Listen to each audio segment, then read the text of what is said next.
Hey y'all, thanks for tuning back into Chickanic. Up, everybody's having a great week. Do not go anywhere because I have something super exciting today. Now, I get in over 2,000 pieces of equipment every single year at the shop, which means in the last 11 years since we've been open, we've gotten in probably about 25,000 pieces of equipment, and we have never had one of these in the shop to repair. And I've had probably over 1,000 comments in the last year asking when I'm going to work on one of these, and today's the day, guys. I finally have in a snowblower. Now this is the first time I have ever seen one of these. I mean, in Arkansas, it just doesn't snow enough to justify having a snowblower. I've never seen them for sale in the stores. I've never had one come into the shop. But fortunately, my cousin, or my husband's cousin, who lived in Omaha for a minute, he bought one for living up there, and when they moved back down here, they brought it with them, and it's been sitting for over 2 years now, so it will not start. Hopefully it's gonna be a simple fix. We're gonna clean the carburetor out and see what's going on with all that. It looks like this thing from the serial number, the 5th number tells the year, so I think that's a 6. So it's probably a 2016 model. And I'm just gonna figure it out. I've never worked on one of these. I've never seen one of these MTD engines before with all this design on it. So I'm sure it's just safety features. It looks like that's the kill right there. Got a choke lever, throttle. So let's see what's going on. This thing looks bad, but he said he only used it twice. And that's the thing about snowblowers. I mean, that's a $1,000 snowblower. Is it worth using it only a couple times? I don't know, but we're gonna get it running again and he's gonna sell it. So first things first, I'm imagining that this gas is probably bad, but let's check it. It's got lots of floaters. It's not a bad color, and that might stop up the fuel filter, so we definitely don't want to do that. That's got lots of junk in it. Do a smell test. Well, although it's got lots of junk in it, he might have used ethanol-free fuel because it doesn't smell that bad. Let's try to start it. All right. So let go is stop, down is go. It's on 6, reverse. Insert ignition key and snap in place. Set choke. Throttle to full, and we're not going to use the electric start because he said he never used that, so it's probably not charged up. And let's try to start it, I guess. That's all the way in. Everything looks good.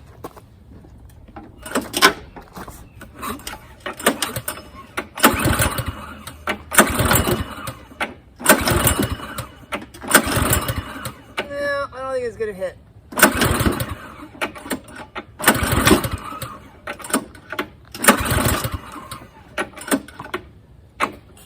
Oh, it's got a primer. Huh, let's try that. Prime.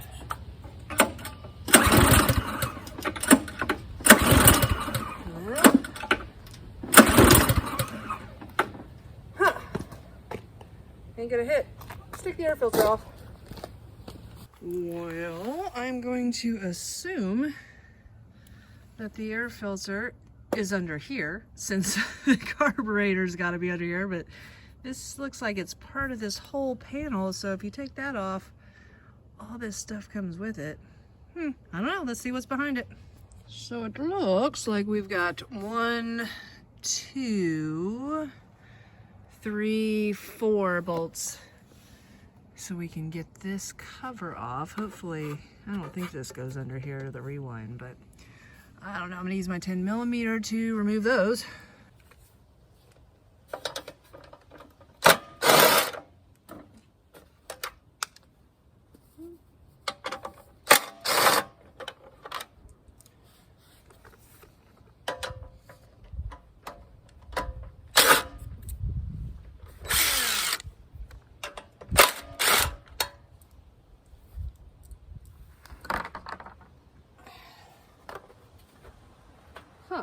Well, now what? I gotta take all these knobs off? I just want to spray into the air filter. What in the world? Yeah, I gotta take the knobs off. Okay. Okay, so before I go prying on stuff, I wanted to take a better look. Now it looks like if I keep this knob in the center, I'll be able to get it out through this little notch that's right here. But this choke lever, I looked down the center of it, it doesn't have a screw in it, so I'm gonna say it just pops off. Oh, just like that. Cool. So, I guess I got my little thing in the middle there. I should be able to start pulling this off without pulling whatever this is connected to the primer. Let's hope. I'm feeling resistance. Oh, no, that was just the choke lever. Alright, so we got a little prime line here. That's just one single line. I could probably remove that if I can get to it. All right, now I've never seen this before. Where's the air filter? Okay, do these not have air filters? I mean, this is the choke. Goes straight down into here. Is there some filter inside of this? A little tiny one? That is so odd to me. Huh. I mean, got an intake through the back here. So air just goes down, I guess. I don't know, I'm at a loss. There's no air filter. What? Okay, so after observation, there is no inline fuel filter. So there might be a fuel filter inside the tank, but there was a lot of trash in there. But what we do know, what I've learned from Donnie Boy, is that there is a filter in a lot of these MTD carburetors right inside the fuel inlet. So I'm going to pull the line off here and I'm going to pour some out into a glass so I can see exactly what's coming out of there. That way I'll know if there is a fuel filter in there or not. I really need to remove the tank because I'm going to have to get all that out. If there's a fuel filter inside there, it's just going to get clogged up from all that gunk eventually. So I'm going to drain what's in the bowl, I'm going to drain what's in the tank, and I'm probably going to have to take the carburetor completely off. I was hoping not, but if there's stuff coming through this line, we know it's inside the carburetor filter because those MTD carburetors, yeah, it was not a good design to put a filter inside the carburetor like they did because it's so easy to clog up. Alright, so got me a glass jar here. Just clamp back a little bit. Oh, not a bad angle. Oh, well, that's good.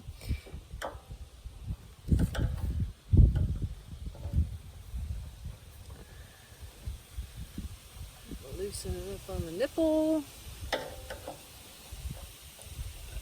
come on, get under it.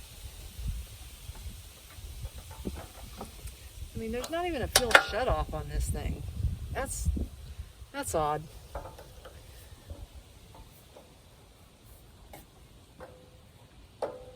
Almost there.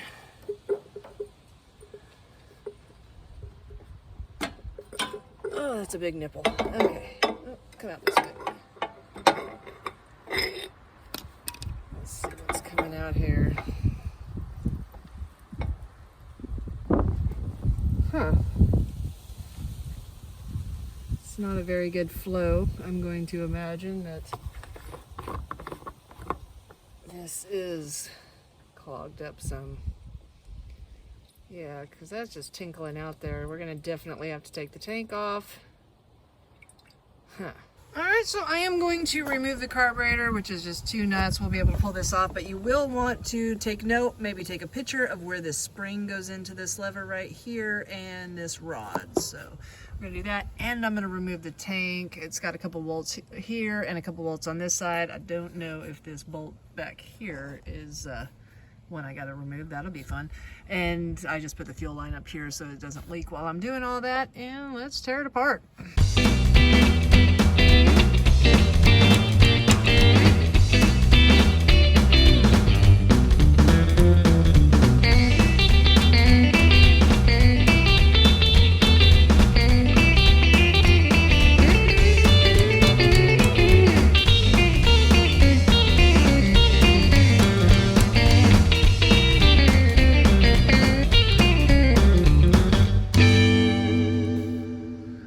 like I said, this is my first rodeo. Took a couple bolts off the back and it looks like this whole piece comes off here.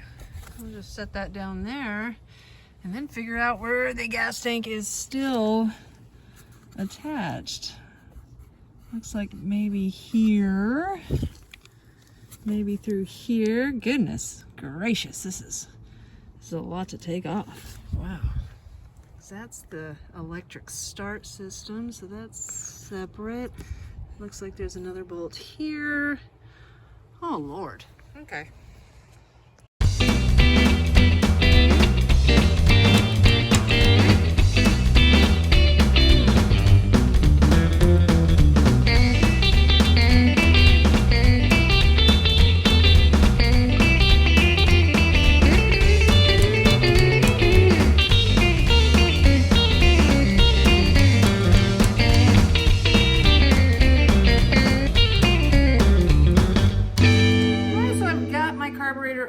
And although I don't think the inside's going to look that bad, I do know that this screen inside here is probably clogged up and needs to be cleaned out. So I'm going to tear it apart here and see what it looks like.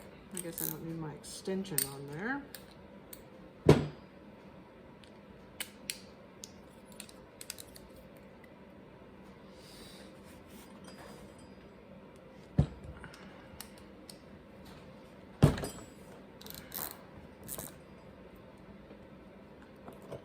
I love this because it articulates. Alright. Oh yeah, there's a little bit of gooky in here. Let me show you. So you can see those detergents that were left in there are all caked up in the bottom. I mean, it's a very cleanable carburetor, but I know that I gotta get that screen cleaned out, so I'm gonna keep tearing it apart a little bit more and blow this out. Now I'm gonna blow from the inside out because the screen is clogged in the inside of this nipple here.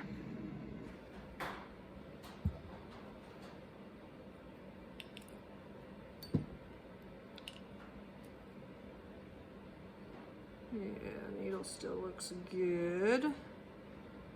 Now you can get your pliers and take this fuel inlet out and see the screen, but I don't like doing that because it's pressed in there, and once you take it out, you know, it's never as good as that first time that it goes in. But I'm gonna put this paper towel here and see if we can catch anything as we blow it out.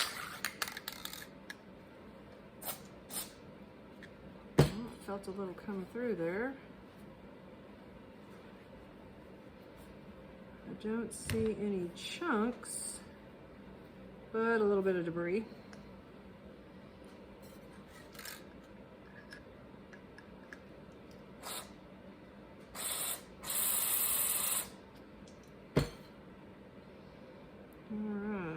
I think I'm sort of happy with that. Nothing's coming through there. You could see there was some light discoloration, so there was stuff up in there, but it's pretty cleaned out now. Okay, so while you have your carburetor part and you're cleaning it out, you've got to clean the jet, and the MTD engines are extremely particular about these jets. I mean, a lot of times these are the hardest ones for us to get running again after they've been boogered up. So I'm going to grab a flathead and go down the center of this.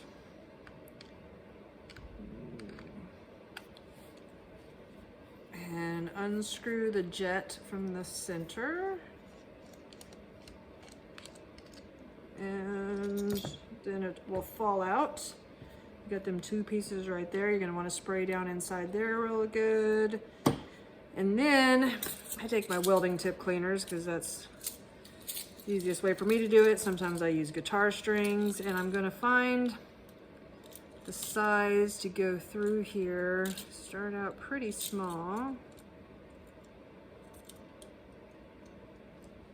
until you feel like feeler gauge resistance, where you feel it dragging a little bit.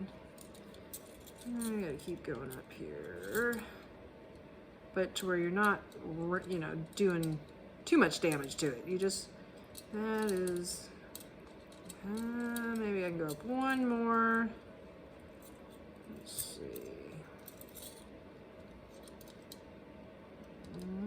I don't think I can get that one in there. So it'll be this last one, and I'm just going to gently clean the inside of that, make sure that there's no gunky. All right, I can see through that pretty good. I'm gonna go through the other way.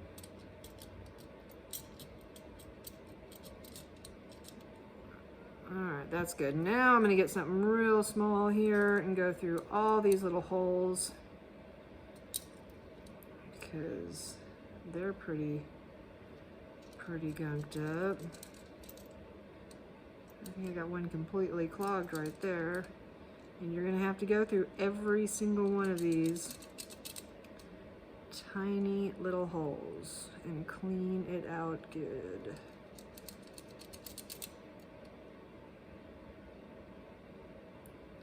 Yeah, that one is clogged up.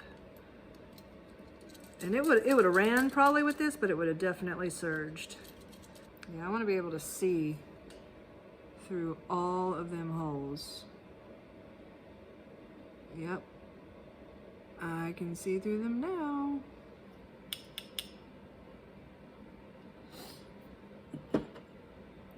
Now, you do want to know whenever you're putting your bowl back on that you have it orientated to where you can get to the drain on it. So we know that it's set like this with this against the engine and this towards the air filter base. So you want it sticking out this way when you put it back on so you can get to it easier instead of it being on this side and you not being able to reach it.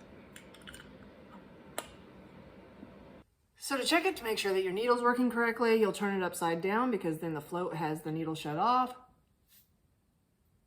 Nothing goes through, you turn it over, and you can blow through it fine. So it's working. I'm gonna throw it back on and see what it does. So as I went to go clean the tank, guess what I found? Look at this, check it out. It comes out. Look at how tiny it is though. That is so easy to get clogged up. Wow, so I don't know if I would much rather have an inline fuel filter. Now it pours out just fine. So yeah, that thing is definitely clogged up. I'm gonna clean this tank out a little bit more now. Oh yeah, now you can see all the chunks coming through. So the fuel filter was working, but that thing is so tiny. Look at how tiny it is. That's sort of weird. Huh. It would get clogged up so easy. I don't like that. So I think I'm gonna make a executive decision here to put a external fuel filter on it instead of an internal fuel filter, because that's something that you need to be able to service whenever you want to, and to have to remove all that just to clean out that little tiny screen that's gonna get clogged up like crazy. No, I'm putting another fuel filter on it.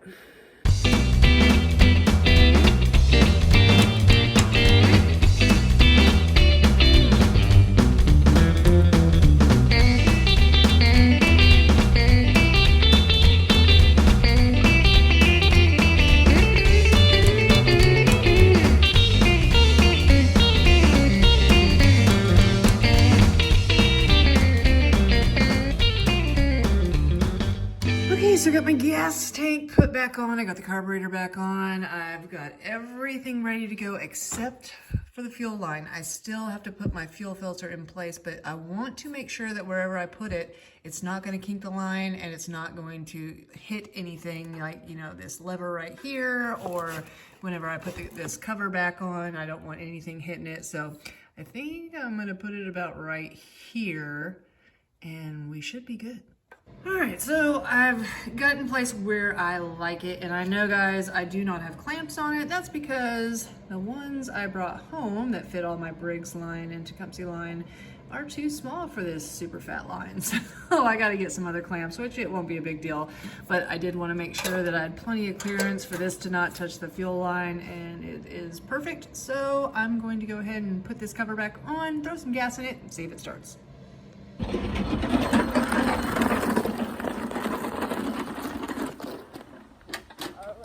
Let's see. Turn on choke. Prime a few times. Full throttle. Got the key all the way in. We're good to go. Let's see.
Together, and I'm going to see if it runs now. I'm sort of super scared because it is an MTD engine, and these don't go so well sometimes, but we'll see what happens. I don't know, but it's already dark because it gets dark at 5 o'clock, and that sucks. It's also cold, so I got it on choke, prime in, throttle all the way up, kill keys in. All right, let's see.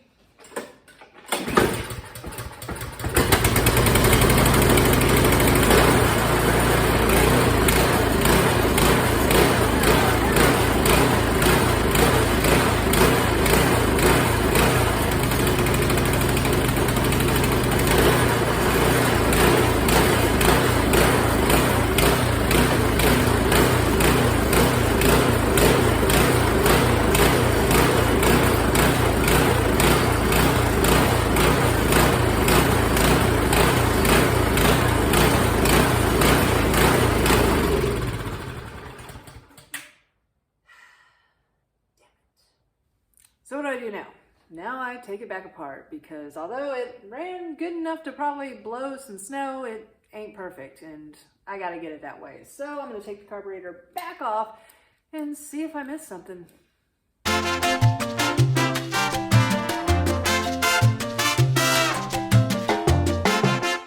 Alright, I've got it all put back together. And let's see if it runs. I'm going to put it on choke. Prime it the 3 times it says, keys in. Let's see what it does. Okay.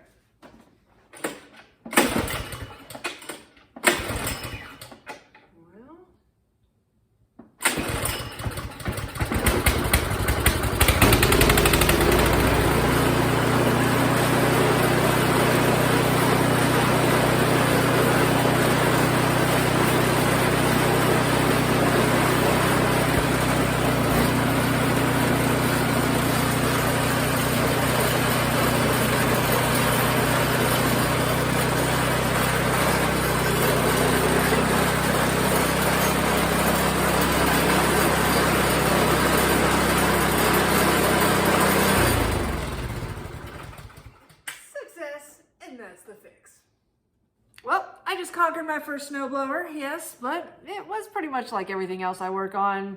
Not much difference. Those MTD engines are not fun when it comes to carburetor work because a lot of times you can go through them a couple times and they still don't want to run right and they would still surge on you. I did get lucky. I think if I sell this though, I might see, you know, depending on how expensive the carburetor is, I might just buy a backup for whoever buys it just so they could pop it on it, you know, because people are going to let these sit and there's just nothing you can really do with these carburetors. I just really got lucky with that one. But Hopefully this video will save you some time, money, and frustration in the future. I do want to give you all some updates though. Do not miss my next video. I am giving away a Christmas present or Christmas presents, so check that video out so you can have a chance to win. If you haven't found us on Facebook yet, find us at facebook.com/Chickanic. Find us at Instagram at The Real Chickanic, or find us at Chickanic.com where you get your own t-shirts, hoodies, and long sleeve shirts. Thanks guys, and have a great day.